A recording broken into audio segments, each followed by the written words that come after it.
ಎಲ್ಲರೂ ಸ್ವಾಗತ ಕೋರುತ್ತಾ ಕರ್ನಾಟಕ ರಾಜ್ಯ ಬಂಡವಾಳ ಸಂಘದ ಪ್ರಧಾನ ಕಾರ್ಯದರ್ಶಿಯಾದ ನಾನು ಬಿ.ಆರ್. ಪ್ರಕಾಶ್ ಹಾಗೂ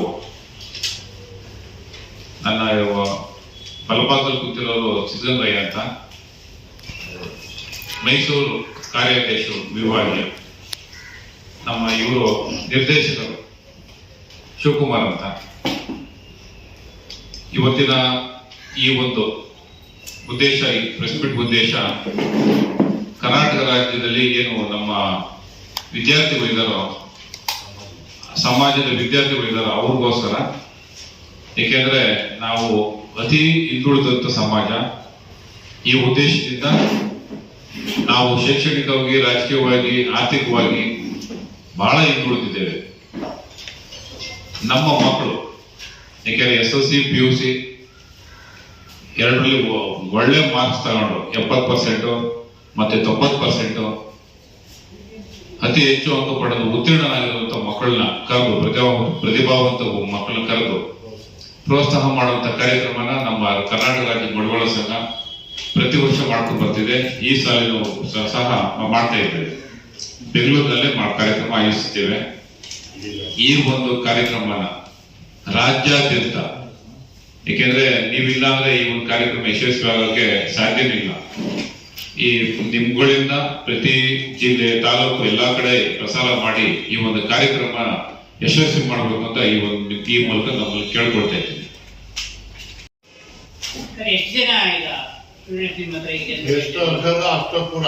ಸರ್, ಈಗ ನಾವು ಕಳೆದ ವರ್ಷ 500 ಮಕ್ಕಳಿಗೆ ನಾವು 490 ಮಕ್ಕಳಿಗೆ ನಾವು ಕೊಟ್ಟಿದ್ದೆವು ಸರ್. ಇದು SSLC ಮತ್ತೆ PUC ಎರಡಿಗೆ ಸರ್. SSLCಗೆ ಈ ವರ್ಷ ಏನು ನಮ್ಮ ಮಾಸ್ಟರ್ ಹೇಳಿರೋ ವರದಿ ಪ್ರಕಾರ ಬಹಳ ಕಮ್ಮಿ ಆಗಿದೆ. ಯಾಕೆಂದ್ರೆ ಪರ್ಸೆಂಟೇಜ್ ಕಮ್ಮಿ. ಆ ಒಂದು ಉದ್ದೇಶದಿಂದ 70%ಗೆ ನಾವು ನಿಗದಿ ಮಾಡಿದ್ದೇವೆ. ಸೆಕೆಂಡ್ ಇಯರ್ PUCಗೆ 90% ನಿಗದಿ ಮಾಡಿದ್ದೇವೆ. PUC ಜಾಸ್ತಿ ಮಾಡಿದ್ದೆ, ಪರ್ಸೆಂಟೇಜ್ ಜಾಸ್ತಿ ಇದೆ. ರಾಜ್ಯಾದ್ಯಂತ ಬರ್ತಾರೆ ನಮ್ಮ ಮಕ್ಕಳು. ನಮ್ಮ ಯಾಕೆಂದ್ರೆ ನಾವು ನಮ್ಮ ಸಂಘ 1933 ಇಸ್ವಿ ಸಂಘ ನಮ್ದು ಒಳ್ಳೆ ಹೆಸರಿದೆ. ಹಾಗಾಗಿ ನಾವು ಪ್ರಚಾರ ನಿಮ್ಮ ಮೂಲಕ ಪ್ರಚಾರ ಮಾಡಿದ್ರೆ, ಯಾಕೆಂದ್ರೆ ಕಳೆದ ವರ್ಷ ಇದೇ ಸೇಮ್ ಮಾಡಿದ್ರು 500 ಮಕ್ಕಳು ಬಂದಿದ್ರು. ಪ್ರತಿಯೊಬ್ಬರಿಗೂ ಸಹ ಅವ್ರದೇ ಆದಂತಹ ಅಂಕಗಳ ಮೇಲೆ ಆಧಾರದ ಮೇಲೆ ಎಲ್ರಿಗೂ ಸನ್ಮಾನ ಆಗ್ಲಿ, ಒಂದು ನಮ್ಮ ಕಡೆಯಿಂದ ಧನ ಸಹಾಯ ಆಗಲಿ, ಎಲ್ಲರೂ ಸಹ ನಾವು ಮಾಡಿದ್ದೇವೆ.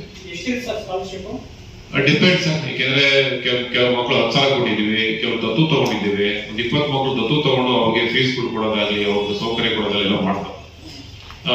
ಸಮಾಧಾನಕರ ಬಹುಮಾನ ಸಹ ಇಟ್ಟಿರ್ತೇವೆ ನಮ್ಮ ಸಂಘದಲ್ಲಿ. ಯಾಕೆಂದ್ರೆ ನಮ್ಮ ಸಮಾಜಕ್ಕೆ ಮೇನು ಈ ಮೇಲೆತ್ತದ ಕೆಲಸ ಇಲ್ಲಿಂದ ಸ್ಟಾರ್ಟ್ ಆಗ್ಬೇಕಾಗ್ತದೆ. ಶೈಕ್ಷಣಿಕವಾಗಿ ಬೆಳೆದ್ರೆ ನಾವೆಲ್ಲರಿಂದಲೂ ಒಂದು ಉತ್ತಮವಾಗಿ ಇರ್ತೇವೆ ಅನ್ನೋ ಉದ್ದೇಶದಿಂದ ಈ ಒಂದು ಕಾರ್ಯಕ್ರಮ ನಾವು ಮಾಡ್ತಾ ಇದ್ದೇವೆ.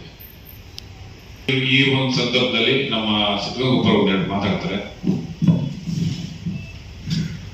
ಮಾಧ್ಯಮ ಮಿತ್ರರಿಗೆ ವಂದಿಸುತ್ತಾ, ಮಾತಿಗಾರರ ಪಾದಗಳಿಗೆ ನಮಸ್ಕರಿಸುತ್ತಾ, ಏನು ಕರ್ನಾಟಕ ರಾಜ್ಯ ಬಂಡವಾಳ ಸಂಘ 1933ರಿಂದ ಇಲ್ಲಿವರೆಗೂ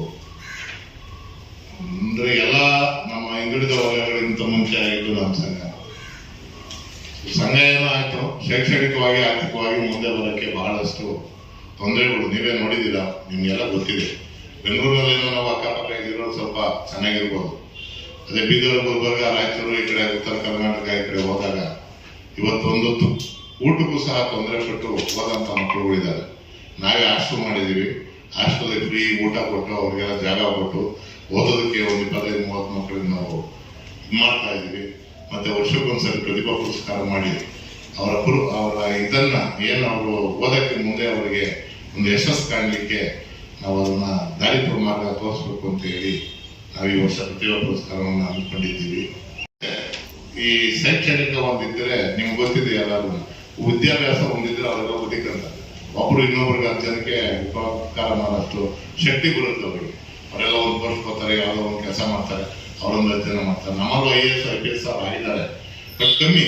ಬೇಡ ಎಷ್ಟು ಜನ ನಮ್ಮ ಹಾಸ್ಟೆಲ್ ಓದಿರೋರೆ 5 ಜನ ಇದ್ದಾರೆ ಇವತ್ತು IAS. ಅದರಿಂದ KS IAS ನವ್ರು ಇದ್ದಾರೆ. ಅದರಿಂದ ಇಲ್ಲಿಂದನೇ ಓದಿಸಿ, ಇಲ್ಲಿಂದನೇ ಅವ್ರಿಗೆ ಪ್ರೋತ್ಸಾಹ ಮಾಡಿ ಅವ್ರು ಓದೋದಕ್ಕೆ ಮುಂದೆ ಪ್ರೋತ್ಸಾಹ ಕೊಡಬೇಕು ಅನ್ನೋ ಒಂದು ಉದ್ದೇಶದಿಂದ ಈ ನಮ್ಮ ಏನು ಕಾರ್ಯಕ್ರಮ ಇಟ್ಕೊಂಡಿದೀವಿ ಅದನ್ನ ನೀವೆಲ್ಲರೂ ಒಗ್ಗಟ್ಟಾಗಿ ಯಶಸ್ವಿಗೊಳಿಸಕ್ಕೆ ನೀವೇ ಮುಖ್ಯ ಕಾರಣ. ನಿಮ್ಮಿಂದಲೇ ಹೋಗ್ಬೇಕು. ಯಾಕೆಂದ್ರೆ ನಾವು ಎಲ್ಲೂ ಅದ್ರ ಪರಾಠ್ಯವಾಗಿ ನಾವು ಮಾಡೋಕ್ಕಾಗಲ್ಲ. ನಮ್ಮ ಸಣ್ಣ ಸಂಸ್ಥೆ ಜನಸಂಖ್ಯೆ ಕಮ್ಮಿ ನಮ್ದು. ಸೊ ಅದರಿಂದ ಪತ್ರಿಕಾ ಮಾಧ್ಯಮದಲ್ಲಿ ಮತ್ತೊಮ್ಮೆ ವಿನಂತಿ ಮಾಡ್ಕೊಳ್ತಾ ಈ ಪ್ರತಿಭಾ ಪುರಸ್ಕಾರಕ್ಕೆ ನಮಗೊಂದು ಪ್ರೋತ್ಸಾಹ ನೀಡಿ ನೀವು ಪ್ರಚಾರ ಕೊಟ್ಟು ಜಾಸ್ತಿ ಜನ ಬಂದು ನಮ್ಮಲ್ಲಿ ನಾವು ಅದನ್ನು ಪ್ರಯತ್ನ ಪಟ್ಟು ಕಷ್ಟಪಟ್ಟು ಇವಾಗ ಏನು ಮಾಡ್ತಾ ಇದ್ದೀವಿ ಅಂತ ಫಿಕ್ಸ್ ಮಾಡ್ತಾ ಇದ್ದೀವಿ. ಅದನ್ನ ಎಲ್ಲ ರೀತಿ 1,000 ಜನ ಬಂದ್ರು 1,000 ಜನಕ್ಕೂ ಕೊಡ್ತೀವಿ, 1,000 ಜನ ಬಂದ್ರು 1,000 ಜನಕ್ಕೂ ಕೊಡ್ತೀವಿ. ಯಾರು ಇಲ್ಲ ಅಂದ್ರೆ ಹೇಳಕ್ಕಾಗಲ್ಲ. SLC 70% ಕಟ್ ಆಫ್ ಮಾಡಿದ್ವಿ. ಯಾಕಂದ್ರೆ ಸರ್ ರಿಸಲ್ಟ್ ಕಮ್ಮಿ SLC. ಅದರಿಂದ SLC ಕಮ್ಮಿ ಮಾಡಿ PUC ಜಾಸ್ತಿ ಇದೆ. 90% ಬೆಳೆಸಿದ್ವಿ. ಹೋದ ಸಲ 80% SLC. ಈ ಸರಿ 70% ಮಾಡಿದೀವಿ. ಬರ್ಲಿ ಬಂದವ್ರಿಗೆ ಅವರಿಗೆ ಅನುಕೂಲತೆ ಏನ್ ಬೇಕು ಅದನ್ನು ಮಾಡಿ ಸಹಾಯ ಮಾಡೋಣ ಅಂತ ಒಂದು ಈ ಕಾರ್ಯಕ್ರಮ ಹಮ್ಮಿಕೊಂಡಿದ್ದೀವಿ. ಏನು ಅಂತಂದ್ರೆ ಈ ಪ್ರತಿಯೊಂದು ಜಿಲ್ಲಾವಾರಿಗೆ ಒಂದು ನಾವು ಲೆಟರ್ಗಳನ್ನು ಕಳಿಸಿ ಜಿಲ್ಲಾ ಸಮಿತಿ ತಾಲೂಕ್ ಸಮಿತಿಯಿಂದ ಆ ಪುರಸ್ಕಾರ ಮಾಡಲಿಕ್ಕೆ ಒಂದು ಎಲ್ಲಾನು ರೆಡಿ ಮಾಡೋಣ ಅಂತ ಒಂದು ಇದು ಮಾಡಿದ್ದೀವಿ. ಅಲ್ಲಿಂದ ನಾವು ಎಲ್ಲಾನು ಕನೆಕ್ಟ್ ಮಾಡ್ತೀವಿ. ಸ್ವಲ್ಪ ನೀವು ಅದ್ರ ಜೊತೆಗೆ ಪ್ರೋತ್ಸಾಹ ಕೊಟ್ರೆ ಅದನ್ನ ನಾವು ಇದು ಮಾಡಿಬಿಟ್ಟು ನಮ್ಗೆ ಒಳ್ಳೇದಾಗುತ್ತೆ. ಏನಂದ್ರೆ ನಿಮ್ಮ ಸಹಾಯ ಅಂತ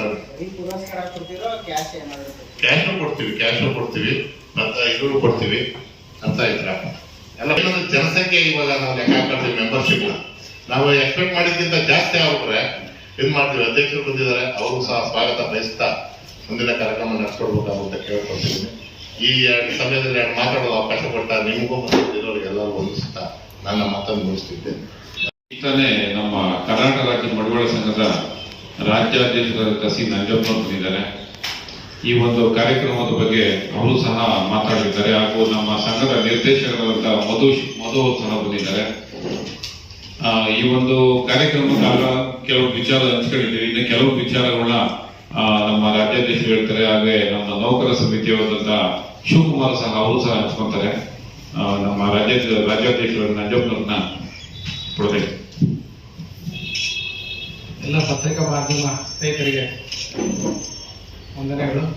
ಈ ದಿವಸ ನಾವು ಪತ್ರಿಕಾಗೋಷ್ಠಿಯನ್ನ ಏನು ಯಾಕೆ ಮಾಡ್ತಾ ಇದ್ದೀವಿ ಅಂತಂದ್ರೆ ಪ್ರತಿಭಾ ಪುರಸ್ಕಾರ ಏನು ನಮ್ಮ ಜನಾಂಗದ ಏನು SLC ಮತ್ತು PUCಲಿ ಅತಿ ಹೆಚ್ಚಿನ ಅಂಕ ಗಳಿಸಿರೋಂಥವ್ರಿಗೆ ಪ್ರೋತ್ಸಾಹ ಮಾಡೋದಕ್ಕೋಸ್ಕರ ನಾವೊಂದು ಪ್ರತಿಭಾ ಪುರಸ್ಕಾರ ಮಾಡ್ತಾ ಇದ್ದೀವಿ. ಅದನ್ನ ಈಗ ಮಾಡಿದ್ದು ಯಾಕೆ ಏನಕ್ಕೆ ಅಂತ ನಮ್ಗೆ ಈಗ ಸರ್ಕಾರ ಒಂದು ವರದಿ ಮಾಡಿದೆ. ಸರ್ಕಾರದಲ್ಲಿ ಈಗ ಮೊನ್ನೆ ಸರ್ವೆ ಮಾಡಿದಾಗ ಏನು ಈ ಸರ್ವೆ ಈ ಯಾವ ಜನಾಂಗ ಯಾವ್ದು ಎಷ್ಟೆಷ್ಟು ಓದ್ತಾ ಇದ್ದಾರೆ ಜನಾಂಗದ ಜನ ನಮ್ದು 1.01% ಇರತ್ತೆ. ನಮ್ಮ ಜನಾಂಗಕ್ಕೆ ನಾವು ಜನಾಂಗದಲ್ಲಿ ಎಷ್ಟು % ಓದ್ತಾ ಇದ್ದಾರೆ ಅನ್ನೋದು ಮಾಡಿದ್ರು ನೋಡಿದ್ರೆ ನಮಗೆ ಅತಿ ಶಕ್ತಿ ಆಗ್ತಾ ಇದೆ. ನಮ್ಗೆ ಅಷ್ಟೊಂದು ನಮ್ಮವರು ಓದೋದಕ್ಕೆ ತುಂಬಾ ಮುಂದೆ ಬರ್ತಾ ಇದ್ದಾರೆ. ನಮ್ಮವರು ಹಾಗೆ ಪ್ರೋತ್ಸಾಹ ಮಾಡ್ತಾ ಇದ್ದಾರೆ. ನಾವು 11 ವರ್ಷದಿಂದ ಪ್ರತಿಭಾ ಪುರಸ್ಕಾರ ಮಾಡಿಕೊಂಡು ಎಲ್ಲರಿಗೂ ಮಾಡಿದಕ್ಕೋಸ್ಕರ ಈಗ IAS ಆಗಿದ್ದಾರೆ. ಇಲ್ಲ ಮೊನ್ನೆ ನಮ್ದು ಒಬ್ರು ಫಸ್ಟ್ ಒಬ್ರು ಆಗಿದ್ರು. ಮೊನ್ನೆ ಒಂದು ಮಹೇಶ್ ಮಡಿವಾಳ ಅಂತ ಬಿಜಾಪುರದಲ್ಲಿ IAS ಆಗಿದ್ದಾರೆ. ಈ ತರ ಆಗ್ತಾನೆ ಇದ್ದಾರೆ. ಅವ್ರು ಪ್ರೋತ್ಸಾಹ ಕೊಡ್ತಾ ಇರೋದ್ರಿಂದ ಹೆಚ್ಚು ಜನ ಮುಂದೆ ಬರ್ತಾ ಇದ್ದಾರೆ. ನಮ್ಗೆ ಆದ್ರಿಂದ ನಾವು ಓದೋರ್ಗೆ ಈ ಫೀಸುಗಳು ಏನಾದ್ರು ಕಟ್ಟಕ್ಕೆ ಶಕ್ತಿ ಇದ್ದಿದ್ದವ್ರು ಬಡವ್ರು ಏನೋ ಹುಡುಕಿ ಅವ್ರ ಮನೆಗಳಿಗೆ ಹೋಗಿ ಅದನ್ನು ಸರ್ವೆ ಮಾಡಿ ಆ ಫೀಸ್ ಕಟ್ಟೋಕ್ಕೂ ನಾವು ಈ ನಮ್ಮ ಮಕ್ಕಳಿಗೆ ನಾವು ಮಾಡ್ತಾ ಇದ್ದೀವಿ. ಈ ಪ್ರತಿಭಾ ಪುರಸ್ಕಾರದಲ್ಲಿ ಅತಿ ಹೆಚ್ಚು ಅಂಕ ಗಳಿಸಿದವ್ರಿಗೆ ಒಂದು ಈಗ ನಮ್ಮ ಸೆಕ್ರೆಟರಿ ಮಾತಾಡಿ ಹೇಳಿದ್ದಾರೆ. ಆ ಥರ ಏನು ಕ್ಯಾಶು, ಒಂದು ಮೆಡ್ಲು ಮತ್ತೆ ಮೂಮೆಂಟ್ ಎಲ್ಲ ಕೊಟ್ಟು ಅವರಿಗೆ ನಾವೇನು ಕೊಡೋದೇನು ಲೆಕ್ಕ ಇಲ್ಲ. ಅವ್ರು ಏನು ಕೇಳ್ತಾರೆ ಕೆಲವರೆಲ್ಲ, ಸರ್ ನಮಗೆ ಅದು ದುಡ್ಡು ಅದೆಲ್ಲ ಬೇಡ, ನಾವು ಕರ್ಕೊಂಡೋದಕ್ಕೆ ನೀವು ಗುರುಸ್ತೀರಾ ಅದೇ ನಮಗೆ ಸ್ಫೂರ್ತಿ, ನಮ್ಗೆ ತುಂಬಾ ಖುಷಿ ಆಗುತ್ತೆ ಸರ್ ಅಂತ ಪೋಷಕರು ಹೇಳ್ತಾರೆ. ಹಂಗಾಗಿ ನಾವು ಸುಮಾರು 8 ಲಕ್ಷ ಖರ್ಚು ಮಾಡಿ ಅದೊಂದು ಪ್ರತಿಭಾ ಪುರಸ್ಕಾರ ಮಾಡ್ತಾ ಇದ್ದೀರಿ. ಅದಕ್ಕೆ ಯಶಸ್ವಿ ಆಗೋಕ್ಕೋಸ್ಕರ ನೀವು ನಿಮ್ಮ ಮುಖಾಂತರ ಯಶಸ್ವಿ ಆಗ್ಬೇಕು. ಯಾಕೆಂದ್ರೆ ಇಡೀ ಇದನ್ನ ಎಲ್ಲ ಮೀಡಿಯಾದಲ್ಲಿ ಎಲ್ಲ ರಾಜ್ಯಾದ್ಯಂತ ತಿಳಿಸಿದ್ರೆ ನೀವು ಅವರು ಅಪ್ಲಿಕೇಶನ್ಸ್ ಕಳಿಸ್ತಾರೆ. ಕಳಿಸಿದ ಪ್ರಕಾರ ನಾವು ಅದನ್ನ ಏನು ನಮ್ಮ ಶಿವಕುಮಾರ್ ಅವ್ರು ಹೇಳ್ತಾರೆ ಅದು ಏನೇನು ಎಷ್ಟು % ಇಟ್ಟಿದ್ದೀರಿ ಅಂತ. ಆ ಪರ್ಸೆಂಟೇಜ್ ಇಟ್ಟಿರೋದಷ್ಟಕ್ಕೇನೆ ಜನ ಅತಿ ಹೆಚ್ಚು ಜನ ಬರ್ತಾ ಇದ್ದಾರೆ. ಹಾಗಾಗಿ ಲಾಸ್ಟ್ ಟೈಮ್ 600 ಜನ ಕೊಟ್ಟಿದ್ದೀವಿ. ಹಿಂಗಾಗಿ ಆಗ್ತಾನೆ ಇದೆ. ಅದರಿಂದ ಇದನ್ನ ನೀವು ಹೆಚ್ಚು ಪ್ರಚಾರ ಪಡಿಸಿ ಇದು ಈ ಕಾರ್ಯಕ್ರಮ ಯಶಸ್ವಿ ಮಾಡೋದಕ್ಕೆ ನಿಮ್ದು ಸಹಕಾರ ತುಂಬಾ ಇದೆ ಅಂತ ಭಾವಿಸಿ ನಿಮ್ಮ ಈ ದಿವಸ ನೀವೆಲ್ಲ ಬಂದು ನಮಗೆ ಪ್ರೋತ್ಸಾಹ ಕೊಡ್ತೀರಿ ಅಂತ ನಂಬಿ ನೀವು ಇದ್ರ ಬಗ್ಗೆ ನೌಕರ ಸಮಿತಿ ಅಧ್ಯಕ್ಷರಾದಂತ ಶಿವಕುಮಾರ್ ಅವರು ಮಾತಾಡ್ತಾರೆ. 600 ಜನಕ್ಕೆ ಕೊಟ್ರಿ ಅಲ್ವಾ? 600 ಜನಕ್ಕೆ ಕೊಟ್ಟಾಗ 10th ಅವ್ರಿಗೆ ಎಷ್ಟು ಪೇ ಮಾಡಿದ್ರಿ ಮತ್ತೆ PUC ಅವ್ರಿಗೆ ಎಷ್ಟು ಪೇ ಮಾಡಿದ್ರಿ? SLC ಟಾಪರ್ಸ್ ಅಂತ ಮಾಡ್ತೀವಿ. ಅದೇ ಟಾಪರ್ಸ್ ಅವ್ರಿಗೆ ಟಾಪರ್ಸ್ಗೆ 5,000 ರೂಪಾಯಿ ಕೊಡ್ತಾ ಇದ್ವಿ. ಹೌದು 2.5 ಹಂಗೆ ಟಾಪರ್ಸ್ ಅಂತ ಒಟ್ಟು ಈಗ ಪರ್ಸೆಂಟೇಜ್ ಅಲ್ಲಿ ಟಾಪರ್ಸ್ ಎಲ್ಲಾ ವಿಭಾಗಗಳು SLC PUC ಮತ್ತೆ PUC ಅಲ್ಲಿ 3 ವಿಭಾಗ ಅವರೆಲ್ಲ ಟಾಪರ್ಸ್ ಅಂತಂದ್ರೆ ಈಗ 99 ಅರ್ಜಿ ಹಾಕಿರೋರು ಯಾರು ಜಾಸ್ತಿ ಮಾರ್ಕ್ಸ್ ಬರ್ತಾರೆ. ಸರ್ ಅವ್ರು ಮಾತ್ರ ಜಾಸ್ತಿ ಕೊಡ್ತೀರಾ? ಕೊಡ್ತೀನಿ, ಎಲ್ಲಾರ್ಗೂ ಕೊಡ್ತೀನಿ. ಬಿದ್ದವ್ರಿಗೆ ಏನ್ ಕೊಡ್ತೀರಿ ಸರ್? ಬಿಟ್ಟವ್ರಿಗೆ ಏನು ಇದೆಲ್ಲರಿಗೂ 2,500 ರೂಪಾಯಿ ಕ್ಯಾಶ್ ಪ್ರೈಸ್. Okay sir. ಮತ್ತೆ ಸರ್ ಅಪ್ರಾಕ್ಸಿಮೇಟ್ಲಿ ನಿಮ್ಗೆ ಎಷ್ಟು ಖರ್ಚಾಯ್ತು ಸರ್ ಲಾಸ್ಟ್ ಇಯರ್ಸ್ ಒಂದು 8.5 9 ಲಕ್ಷ ಖರ್ಚಾಯ್ತು. 9 ಲಕ್ಷ ಆಯ್ತು. ಈ ವರ್ಷ ಎಷ್ಟು ಖರ್ಚು ಮಾಡ್ಲಿಕ್ಕೆ ರೆಡಿ ಇದ್ದಾರೆ ಸರ್? ಈ ವರ್ಷ ನಾನು ಹೇಳ್ತೀನಿ 15 ಲಕ್ಷ ಖರ್ಚು ಮಾಡಬೇಕು ಅಂತ ನಮ್ದು ನಾಳೆ ಬಜೆಟ್ ರೆಡಿ ಮಾಡ್ತೀನಿ. ಯಾಕೆಂದ್ರೆ ಒಂದು ನಿಮಿಷ, ಯಾಕೆಂದ್ರೆ ಈ ಒಂದು ಮಾಹಿತಿಗಾಗಿ ಈ ನಮ್ಮ ಕರ್ನಾಟಕ ರಾಜ್ಯ ಮಡಿವಾಳ ಸಂಘ ಅವರಿಗೆ ಹೇಳಿದ್ರೆ 33 ಇಸ್ವಿ ಸ್ಟಾರ್ಟ್ ಆಯ್ತು.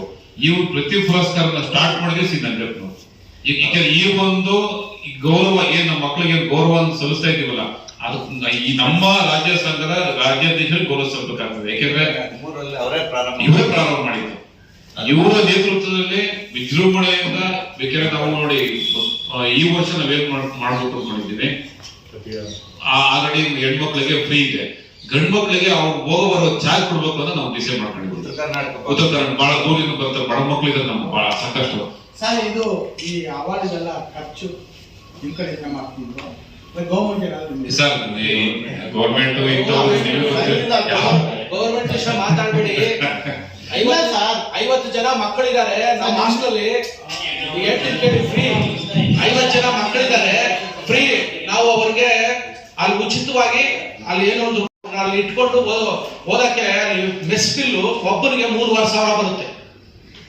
ಅವರು ಹುಡುಗರು 2,000 ಕೊಡೋಕ್ಕೂ ಶಕ್ತಿ ಇಲ್ಲ. ಇನ್ನು ಸಂಘ 2,000 ಹಾಕಿ ನಾವು ಅವ್ರನ್ನ ಊಟ ಹಾಕೊಂಡು ಓದಿಸ್ತಾ ಇದ್ದೀರಿ. 50 ಜನ ಅಂದ್ರೆ ಏನು ಮಂತ್ರಿ ಬಾರ ಹತ್ರ ಸ್ಟೇ ಮಾಡ್ತಾ ಇದ್ದಾರೆ, ಅವರು ನಮ್ಮ ಆಫೀಸ್ ಅಲ್ಲಿ ಇಟ್ಕೊಂಡಿದ್ದೀರಿ. ಎಷ್ಟು ಬರುತ್ತೆ ನೀವೇ ಅಂದಾಜು ಮಾಡಿ, ಒಬ್ಬ ಹುಡುಗರಿಗೆ ಒಂದ್ ದಿವ್ಸಕ್ಕೆ ಎಷ್ಟು ಬರುತ್ತೆ ಅಂತ. ಅಷ್ಟಿದು ಮಾಡಿ ನಾವು ಸರ್ಕಾರಕ್ಕೆ ಪ್ರತಿಭಾ ಪುರಸ್ಕಾರಕ್ಕಲ್ಲ ಊಟಕ್ಕೆ ಕೊಟ್ರೆ ಸಾಕು, ಅವ್ರಿಗೆ ಕೈ ಮುಗಿದು ಕಾಲಿಗೆ ನಮಸ್ಕಾರ ಹಾಕ್ಬಿಡ್ತೀವಿ ನಾವು ಹಾಸ್ಟೆಲ್ ಹುಡುಗರಿಗೆ. ಈ ತರ ಇದೆ ಸರ್ಕಾರ ಧೋರಣೆ. ಏನಿದೆ ಮುಂದುವರೆದ ಜಾತಿಗಳು ಏನು ಎಲ್ಲ ಈಗ ನಾನು ಇಲ್ಲ ಮಾತಾಡ್ತೀನಿ. ಕುರುಬರು ಮತ್ತೆ ಒಕ್ಕಲಿಗರು ಹಾಸ್ಟೆಲ್ಗಳು ಇದಾವೆ, ಅಲ್ಲಿ ಫ್ರೀ ಕೊಡ್ತಾ ಇದ್ದಾರೆ. 3,500 4,000 ರೂಪಾಯಿ ಗೌರ್ಮೆಂಟ್ ಇಂದ ಕೊಡ್ತಾರೆ, ನಮ್ಗೆ 1 ರೂಪಾಯಿ ಕೊಡ್ತಾ ಇಲ್ಲ. ತಾರತಮ್ಯ ಯಾಕೆ ಅಂತಂದ್ರೆ ನಮ್ಮವ್ರು ಒಬ್ರು ಕೇಳೋರಿಲ್ಲ. ವಿಧಾನಸೌಧದಲ್ಲಿ ಒಬ್ರು MLA ಇಲ್ಲ, ಒಬ್ರು MLC ಇಲ್ಲ. ನಾವು ಯಾವಾಗ ಫಂಕ್ಷನ್ಗಳಲ್ಲಿ ಬಂದಾಗ ಮುಖ್ಯಮಂತ್ರಿ ಕೊಟ್ರೆ 100% ಮಾಡ್ತೀನಿ PM ಹೇಳ್ತಾರೆ. ನಮ್ಮ ಮುಂದೆ ಹೇಳಿದ್ರೆ ಒಂದು ತಿಂಗಳಲ್ಲಿ ಕೊಟ್ಬಿಡ್ಬೇಕ್ರಿ ಅಂತ. ಇಲ್ಲಿವರೆಗೂ ಇಲ್ಲ. ಈ ತರ ಆಗಿದೆ. ಹಂಗೆ ಸರ್ಕಾರದಿಂದ ಯಾವ್ದು ಬರಲ್ಲ, ಎಲ್ಲ ನಾವೇ ನಮ್ಮವರ ಡೊನೇಷನ್ಗಳು, ನಾವು ಡೊನೇಷನ್ ಎಲ್ಲ ಕಲೆಕ್ಟ್ ಮಾಡಿ ಹಾಕಿ ಮಾಡೋದು. ನಾವು ನಮ್ಮ ಮಕ್ಕಳು ವಿದ್ಯಾಭ್ಯಾಸ ಶಿಕ್ಷಕರ ಸದನದಲ್ಲಿ ಮಾಡ್ಬೇಕು ಅಂತ ಒಂದು ತೀರ್ಮಾನ ತಗೊಂಡಿದ್ದೇವೆ. ನೆಕ್ಸ್ಟ್ ನಾವು ಮತ್ತೆ ನಿಮ್ಗೆ ಇನ್ಫಾರ್ಮೇಶನ್ ಕೊಡ್ತೀವಿ ಮುಂದಿನ ದಿನಗಳಲ್ಲಿ. ಸರ್ ನಮ್ದು ಸುಮಾರು 15 ಲಕ್ಷ ಜನಸಂಖ್ಯೆ ಇದೆ ಸರ್ ರಾಜ್ಯಾದ್ಯಂತ. ಅದೇ ಸರ್ಕಾರದವರು 6 ಲಕ್ಷ ಚಿಲ್ಲರೆ ಕೊಟ್ಟಿದ್ದಾರೆ. ಮನೆ ಇತ್ತೀಚೆಗೆ ಬಿಡುಗಡೆ ಆಗುತ್ತದೆ, ಬರೀ ಏನು 6 ಲಕ್ಷ ಚಿಲ್ಲರೆ ಅಂತ ಒಂದು ಮಾಹಿತಿ ಇದೆ. ನಾವು 15 ಲಕ್ಷ ಜನ ಇದ್ದೇವೆ ಸರ್ ಕನ್ನಡ ರಾಜ್ಯದಿಂದ ಮಡಿವಾಳ. ಸರ್ ನಮ್ಮ ಸಂಘದಲ್ಲಿ 20,000 ಜನಸಂಖ್ಯೆ ನಾವು ಮೆಂಬರ್ ಇದೆ ಸರ್. 20,000 550 ರೂಪಾಯಿ ಕಟ್ಟಿ ಮೆಂಬರ್ ಆಗಿರೋರು 20,000 ಜನ ಇದೆ ಸರ್. ಪತ್ರಿಕಾ ಮಾಧ್ಯಮದವರಿಗೆ ಧನ್ಯವಾದಗಳನ್ನು ತಲುಪಿಸ್ತಾ, ಈಗ ಕರ್ನಾಟಕ ರಾಜ್ಯ ಮಡಿವಾಳ ಸಂಘದಿಂದ 2013-14ನೇ ಸಾಲಿನಿಂದನೂ ನಾವು ಪ್ರತಿಭಾ ಪುರಸ್ಕಾರಕ್ಕೆ ಕಾರ್ಯಕ್ರಮ ಮಾಡ್ಕೊಂಡು ಬರ್ತಾ ಇದ್ದೀವಿ. ಈ ವರ್ಷನೂ ಸಹ ನಾವು ನಮ್ಮ ನಂಜಪ್ಪರ ಅವರ ನೇತೃತ್ವದಲ್ಲಿ ಪ್ರತಿಭಾ ಪುರಸ್ಕಾರ ಕಾರ್ಯಕ್ರಮವನ್ನ ಏರ್ಪಾಡು ಮಾಡಬೇಕು ಅಂತ ತೀರ್ಮಾನ ತಗೊಂಡು ಇವತ್ತು SSLCಯಲ್ಲಿ ಕಡಿಮೆ ಪರ್ಸೆಂಟೇಜ್ ಬಂದಿರೋದಕ್ಕೋಸ್ಕರ ನಾವು 70% ನಮ್ಮ ಸಂಘದಲ್ಲಿ ನಿರ್ಧಾರ ಮಾಡಿದ್ದೀವಿ. 70% ಅಂತ ವಿದ್ಯಾರ್ಥಿಗಳಿಗೆ ಪ್ರಥಮ, ದ್ವಿತೀಯ ಮತ್ತು ತೃತೀಯ 3 ಬಹುಮಾನಗಳು ಮತ್ತು 2 ಸಮಾಧಾನಕ ಬಹುಮಾನಗಳು ಕೊಡಬೇಕು ಅಂತ ತೀರ್ಮಾನ ಮಾಡ್ಕೊಂಡಿದ್ದೀವಿ. ಅವರಿಗೆ ನಾವು 70 ಮೇಲೆ ಬಂದಿರಂತಹ ವಿದ್ಯಾರ್ಥಿಗಳಿಗೆ, ಹಾಗೆ ನಾವು PUCಯಲ್ಲಿ ವಿಜ್ಞಾನ ವಿಭಾಗ ಮತ್ತು ಕಲಾ ವಿಭಾಗ ಮತ್ತು ವಾಣಿಜ್ಯ ವಿಭಾಗ 3 ವಿಭಾಗಗಳಿಂದ ಪ್ರಥಮ, ದ್ವಿತೀಯ, ತೃತೀಯ 3 ಬಹುಮಾನಗಳನ್ನು ಕೊಟ್ಟು ಅದರಲ್ಲೂ ಸಹ 2 ಸಮಾಧಾನ ಬಹುಮಾನಗಳನ್ನು ಕೊಡಬೇಕಂತ ತೀರ್ಮಾನ ಮಾಡ್ಕೊಂಡಿದ್ದೀವಿ. ಇದಕ್ಕೆ ನಾವು ನಮ್ಮ ಅಧ್ಯಕ್ಷರ ನೇತೃತ್ವದಲ್ಲಿ ಏನ್ ಮಾಡಿದೀವಿ ಅಂದ್ರೆ, ನಾವು ಒಂದು ಫಲಕ ಮತ್ತೆ ಅವರಿಗೆ ಒಂದು ಶಾಲು, ಒಂದು ಹಾರ, ಮತ್ತೆ ಅವರಿಗೆ ಪ್ರಶಸ್ತಿ ಪತ್ರ ಮತ್ತು ಕ್ಯಾಶ್ ಪ್ರೈಸ್ ಅಂದ್ರೆ ನಾವು ಇದು ಮಾಡಿ ಕೊಡ್ಬೇಕು ಅಂತ ನಮ್ಮ ಸಂಘದಲ್ಲಿ ನಿರ್ಧಾರ ಮಾಡಿದ್ದೀವಿ. ಇದನ್ನ ಅವ್ರಿಗೆ ಪ್ರೋತ್ಸಾಹ ಕೊಡ್ಬೇಕಂತಾನೆ ನಮ್ಮ ಅಧ್ಯಕ್ಷರು, ಯಾಕಂದ್ರೆ ನಮ್ಮ ಸಂಘದಲ್ಲಿ ಬಹಳಷ್ಟು ಹಿಂದುಳಿದಿದ್ದಾರೆ, ಯಾರು ಶೈಕ್ಷಣಿಕವಾಗಿ ಮುಂದುವರೆದಿಲ್ಲ, ಎಲ್ಲೋ 1-2 ಅಂತ ನಮ್ಮ ಈಗಾಗಲೇ ಪ್ರಕಾಶ್ ಸರ್ ಅವರು ಹೇಳಿದ್ರು. ಯಾಕಂದ್ರೆ ಶೈಕ್ಷಣಿಕವಾಗಿ ಅತ್ಯಂತ ಹಿಂದುಳಿದವರು ಅಂದ್ರೆ ನಮ್ಮಲ್ಲಿ ಯಾರು ಅಂತ ಅಧಿಕಾರಿಗಳಿಲ್ಲ ವರ್ಗ.